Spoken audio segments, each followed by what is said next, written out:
सास नंबरी, बहू 10 नंबरी। पूरे घर में मालती देवी का हुक्म चलता था। अपनी बड़ी बहू को वो टीवी के रिमोट की तरह कंट्रोल करती थी। चलो, देर हो रही है। 12 बजे से पहले लड़की वालों के यहाँ पहुंचना है। हाँ हाँ, चलती हूँ। मैं तो भगवान से बस ये दुआ कर रही हूँ कि जिस तरह मेरी बड़ी बहू मेरी मुट्ठी में है, उसी तरह मेरी छोटी बहू भी मेरे इशारे पे नाचे। अरे भगवान, भला इस घर में किसकी हिम्मत है जो तुम्हारे खिलाफ जाने की हिमाकत करे। इस तरह मालती देवी अपने छोटे बेटे की भी शादी कर देती हैं। मालती की छोटी बहू फैशन डिजाइनर का कोर्स करके आई थी।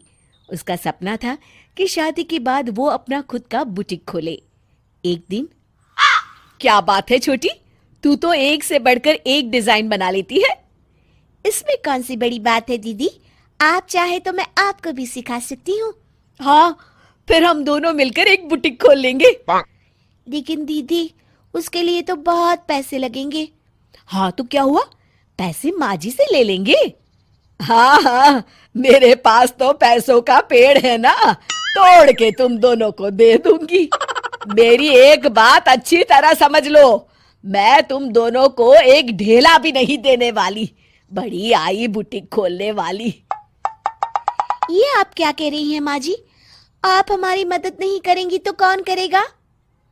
अरे अगर बुटीक खोलने का इतना ही शौक है तो अपने माँ बाप से पैसे क्यों नहीं मांग लेती? मेरे पैसों पर क्यों आंख गड़ाए बैठी हो तुम दोनों?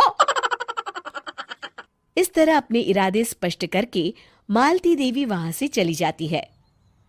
अरे ये क्या दीदी, माँ जी तो साफ मुकर गई। अब हम क्या करेंगे? तू चिंता मत कर, बुटीक तो खुल के ही रहेगा। कहते हैं कि घी जब सीधी उंगली से नहीं निकलता तो उसे उंगली टेढ़ी करके निकालना चाहिए। माँ जी अपने आप को समझती क्या है?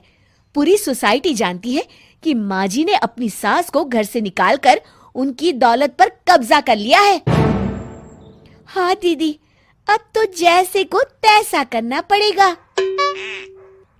फिर दोनों बहुएं मिलकर एक साजिश रचती हैं।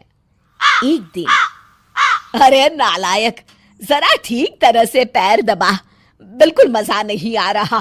खाने पीने में तो कोई कसर नहीं छोड़ती। तभी वहां बड़ी बहू हाथ में एक फॉर्म लेकर आती है। माँ जी, आपके लिए एक खुशखबरी है। सरकार सभी बुजुर्गों को हर महीने 10,000 रुपये पेंशन देने वाली है। अरे ये क्या कह रही है तू? क्या सच में मुझे हर महीने घर बैठे 10,000 रुपये मिलेंगे? हाँ माँ जी, दीदी सच कह रही है। कल टीवी न्यूज में इस बारे में बता रहे थे। बस आप ये फॉर्म पढ़ के इसे भर दीजिए और अपने दस्तखत कर दीजिए। मैं इन्हें ले जाकर जमा करवा देती हूँ। अरे नालायक, बड़ी कामचोर है तू। इस बुढ़ापे में कहाँ तुम मुझसे फार्म भरवा रही है?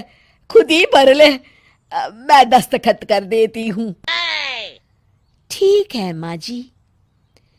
फिर बड़ी बहू बड़ी चालाकी से फॉर्म के पन्नों के बीच प्रॉपर्टी के पेपर छिपा कर रख देती है और उन पर मालती देवी के दस्तखत करवा लेती है। कुछ दिनों के बाद मालती देवी अपने पति के साथ 2 दिनों के लिए अपने एक रिश्तेदार के यहाँ जाती है। दूसरी तरफ दोनों बहुएं पूरे घर पर अपना कब्जा कर लेती हैं। मालती देवी जब अपने रिश्तेदार के यहाँ से लौटती हैं, तब अपने कमरे में ताला लगा देख आग बबूला हो जाती है। अरे नालायको, मेरे कमरे में इतना बड़ा ताला किसने लगाया है?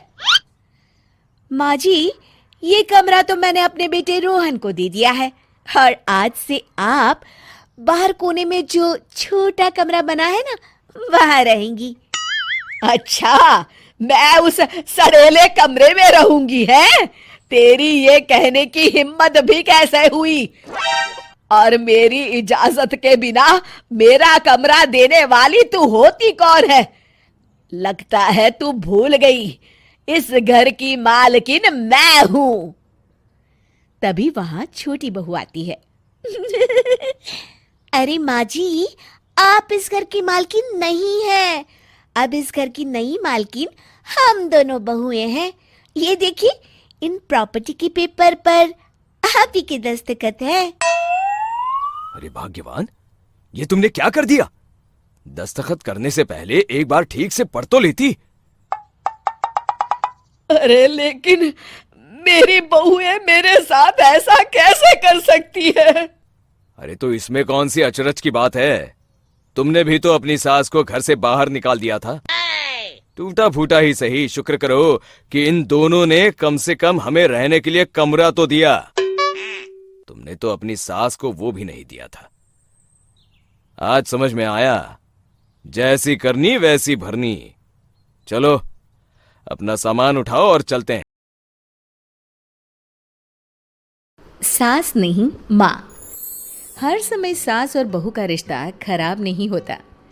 किसी किसी समय ऐसा भी होता है कि एक अच्छी सास बेटे से ज्यादा अपनी बहू का ख्याल रखती हो। माँ, मैं घर छोड़कर जा रही हूँ। मैं इस घर में किसी भी हाल में नहीं रह सकती। ये फैसला राधा की बहू लीना का था। कारण उसका और उसके पति के बीच बिल्कुल ना बनना। अरे क्या हो गया बेटा? और ये गाल तेरे कैसे लाल है? फिर से उसने तुझे मारा क्या?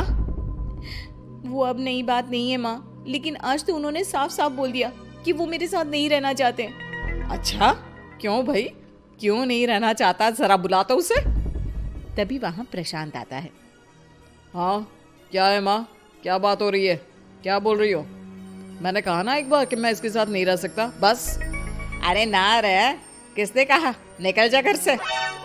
प्रशांत माँ की बात सुनकर हैरान हो जाता है। हैं? कैसी बात कर रही है माँ? मैं कहाँ जाऊंगा? वैसे भी हम यहीं रहेंगे। जाएगी तो ये। लीना रोते हुए अपने कपड़े पैक करने चली जाती है और घर से निकल ही रही होती है कि रुक, तू कहाँ चली कपड़े लेकर? कैसी बात कर रही है माँ जी? वो साफ साफ तो बोल रहे हैं कि मेरे साथ नहीं रहना चाहते, तो क्या करूं मैं? हाँ, तो उसे ना रहना है तो ना रहे, जाए यहाँ से। तू भूल गई बहू, घर मेरे नाम का है, तेरे पति के नाम का नहीं। तो निकलेगा ये, तू नहीं। कैसी बात कर रही है माँ? मैं बेटा हूं तेरा। ये जाएगी घर से बाहर? ना ना बेटा, तूने मेरे लिए किया ही क्या है? अरे सारा दिन ये बहू है जो मेरा ख्याल रखती है। ये कमाती है और सारा खाना भी बनाती है। एक एक पैसा घर पर देती है। अरे मेरी कौन सी दवा है कौन सी नहीं, ये भी इसी को पता है। तुझे पता है क्या? तेरी दवा? तुझे क्या हो गया माँ? सही तो है तू? नहीं, माँ को बीपी और शुगर की प्रॉब्लम है। मैं आपको व्हाट्सएप कर देती हूँ, जो जो दवाई माँ लेती है बता देती हूँ। हाँ ठीक है, माँ की दवा रखने वाली। जा निकल घर से। सास को बेटे पर गुस्सा आ रहा था। अरे क्यों बोल रहा है बार बार चली जा चली जा? मैं इसे कहीं नहीं जाने दूंगी। यही तो मेरे लिए बुढ़ापे का सहारा है। बेटे को माँ पर गुस्सा आता है। वो घर छोड़कर जाने लगता है कि उसकी बीवी उसे रोक लेती है। देखिए, मेरे कारण आप अपना घर ना छोड़ें। मैं दूसरे कमरे में शिफ्ट हो जाती हूँ। सोचिएगा कि मैं इस घर में हूँ ही नहीं। वैसे भी माँ का ख्याल रखने के लिए आपको किसी ना किसी को तो रखना पड़ेगा ना। लड़का मान जाता है और बीवी के साथ रहने को हामी भर देता है। अब क्या, जब वो सुबह सोकर उठता, उसकी बीवी उसके लिए चाय बना कर रख देती, ऑफिस के लिए टिफिन और कपड़े साफ कर कर अलमारी में रखना। अरे क्यों काम करती है उसके? वो तो तुझसे बात भी नहीं करता। ना करे माँ जी, मैं ये मानती हूँ कि जो मेरा कर्तव्य है वो मुझे पूरा करना है, फिर चाहे जो हो जाए। माँ जी, आप उन्हें कभी मत बताना कि ये काम मैं करती हूँ। बहू अपने कर्तव्य अच्छे से पूरे करती और सास पति का ख्याल भी रखती। वो घर का काम और साथ ही दफ्तर का काम भी पूरा करती। लेकिन फिर एक दिन, तू पति के सामने आती क्यों नहीं? उसे तो तेरी परवाह है नहीं। उसका सारा काम पूरा हो जाता है और आराम से खाता पीता रहता है। फिर तू क्यों परेशान होती रहती है? बहू कुछ नहीं कहती, वहां से चली जाती है। माँ, तू ना ये रोज मेरे लिए चाय और खाना मत बनाया कर। वैसे भी तू थक जाती होगी। अब मैं दूसरी शादी कर रहा हूँ। अब तुझे ज्यादा परेशान होने की जरूरत नहीं है। माँ को बेटी की बात बिल्कुल अच्छी नहीं लगती। वो उसे शादी के लिए मना कर देती है। अरे तेरी बीवी जिंदा है, ना ही तेरा तलाक हुआ है। वो तेरे साथ रहती है, फिर तुझे क्या जरूरत है दूसरी शादी करने की? माँ वो मुझे पसंद नहीं है, मैं उसके साथ नहीं रह सकता। उसे ना मेरी फिक्र है ना आपकी, मुझे उसके साथ नहीं रहना। बहू के कहने के कारण माँ बेटे से कुछ नहीं कह पाती। वो शांति रहती है, लेकिन फिर भी वो बेटे और बहू के बीच के झगड़े को समझने की कोशिश करती है। अच्छा बेटा ठीक है, ना रहे उसके साथ, लेकिन ये तो बता कि बहू में कमी क्या है जो तू उसे छोड़ रहा है?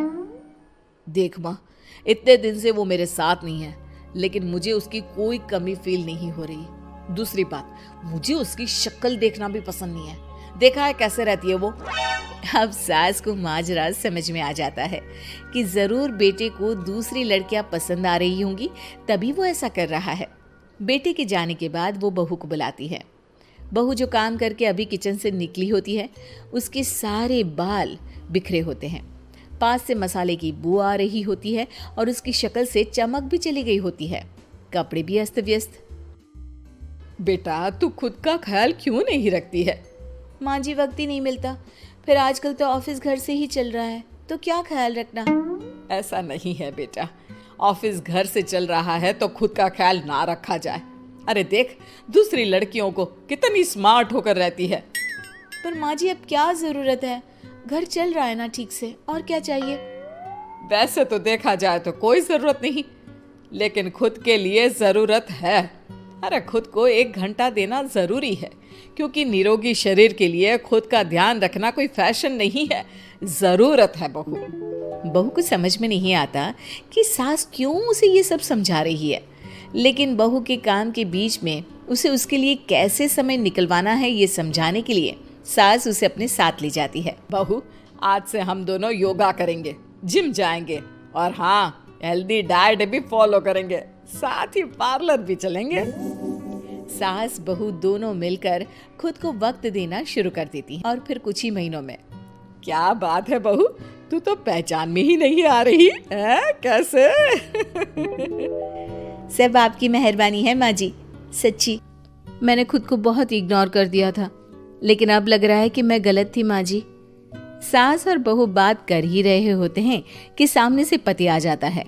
वो बीवी को देखता ही रह जाता है। हाँ, तो तू क्या कह रहा था कि तू दूसरी शादी करेगा? मैंने बहू से बात कर ली है। बहू, अब कल से तू जो इसे खाना बनाकर टिफिन देती थी ना, इसके सोकर उठने से पहले चाय रख देती थी, इसके कपड़ों से लेकर सारी चीजों का ख्याल रखती थी ना, वो छोड़ देना। कल से कोई और ला रहा है ये। बेटा समझ नहीं पाता कि उसकी बीवी इतनी प्यारी कैसे हो गई। अब बहू को क्या देख रहा है? तलाक के पेपर मैंने बनवा लिए हैं, और हाँ, ऊपर का पोर्शन भी खाली करवा लिया है। किराया देकर रहना शुरू कर देना अपनी नई बीवी के साथ। मैं तो अपनी बहू को नहीं छोड़ सकती। माँ, मैं भी नहीं छोड़ सकता अपना परिवार, मेरी बीवी और इस घर को। मुझे माफ कर दो आप लोग।